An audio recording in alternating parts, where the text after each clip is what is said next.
My name is Paula Shipman. I've been natural for about 3.5 years. What I like best about the workshop is just the education. I learned a lot in this. A lot of questions that I needed answered, they were answered.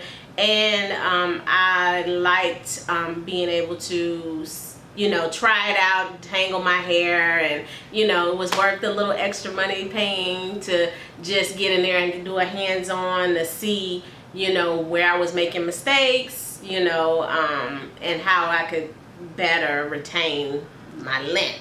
So I think I'm at a good starting point. So it was great. I really enjoyed it.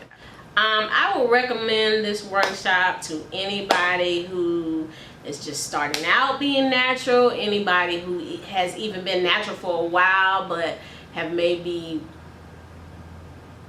had problems with maybe length retention. And I would recommend it to anybody that's natural or anybody that's thinking about going natural. It's a great workshop to just help you get started, because really the washing and maintenance of your hair is like the bulk of being natural. You know what I mean? It really is. So anybody that's going natural or thinking about going natural should take the workshop.